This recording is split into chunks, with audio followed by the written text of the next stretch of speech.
You already know what happened in part one. The biology, the amygdala, the cortisol.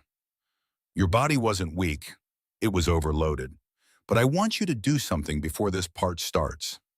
I want you to think of a specific moment, not a general one, a real one.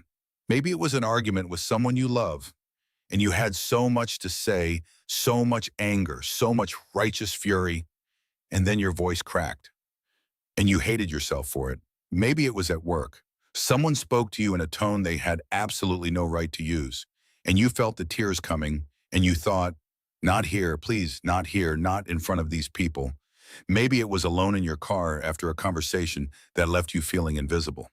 And you gripped the steering wheel and cried in a way that confused you because you weren't sad, you were furious. Hold that moment, because what I'm about to tell you is going to explain it completely. Anger is not a real emotion. It is a wall. And behind that wall, hidden underneath all that rage, is the feeling your brain decided was too dangerous to show. You weren't just angry in that moment. You felt something much heavier. When they spoke over you, you felt invisible, like you could disappear from the room and nobody would notice. When they lied to you, you felt humiliated, like you were the fool who actually believed they were different. When they walked away, you felt abandoned. And not for the first time. Your tears weren't about the argument. Your tears were about every single time before this.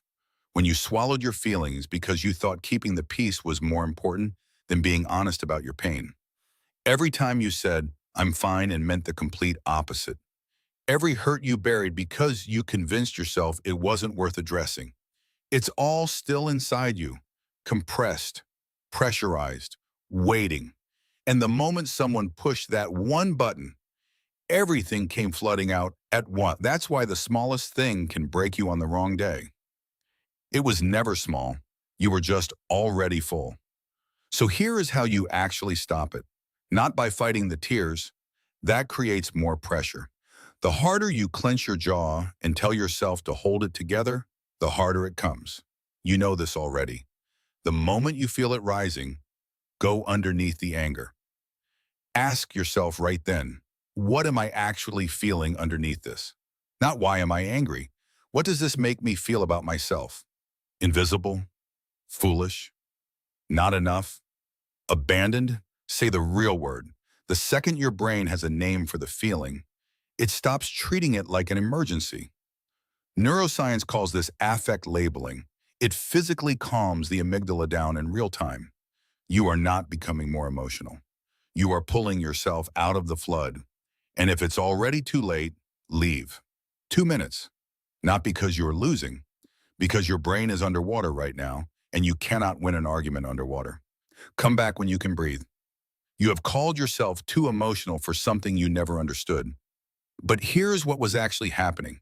Every tear during anger was your body sending a message, not about the person in front of you, about the parts of you that have been waiting quietly, patiently for a very long time for you to finally stop running and listen. The tears were never weakness. They were the most honest thing about you. If these 2 videos said something you needed to hear, share this with someone who is still calling themselves too sensitive, too emotional, too much. They're not too much. They're just carrying too much. Drop a comment below and tell me which moment hit you the hardest in this series. I read every single one, every time. And if you want to keep going deeper into why you are the way you are and how to finally change it, subscribe, because what comes next is going to hit just as hard.